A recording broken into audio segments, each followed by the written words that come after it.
خر خر خر۔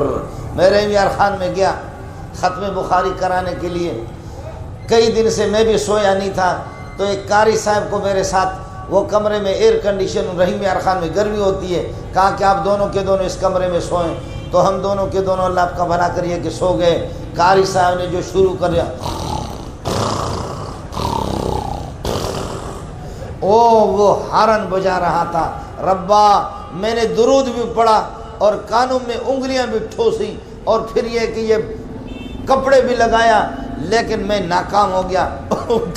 وہاں سے اٹھ کر کے میں جا کر کے باہر وہ محتم صاحب کے دروازے کو میں نے کھٹکھٹایا، محتم صاحب غریب نکلا، قمیص اس کی نہیں تھی، بنین پہنا ہوا تھا، کیا ہو گیا، قیامت آ گئی مولی منظور۔ میں نے کہا یار وہ اندر جو للکار رہا ہے، للکار ہے، للکار ہے، شیر کی للکار ہے۔ واہ واہ۔ پھر انہوں نے یہ کر دیا کہ ایک اللہ آپ کا بھلا کرے ٹیپ ریکارڈر رکھا، کہا کہ اس کو سٹیپ کریں تاکہ امت کو سنائیں، امت محمدی استفادہ کرے۔ صبح کو پھر ناشتے میں نے کہا قاری صاحب میں بھاگ گیا تھا، باہر جا کر کے میں سو گیا تھا کسی چارپائی پہ، اور قاری صاحب تو بھی جنتی، تیری بیوی بھی جنتی، اور تیرے بچے بھی جنتی، جس گھر میں تو رہتا ہے کیسے لوگ سوتے ہیں وہاں پر؟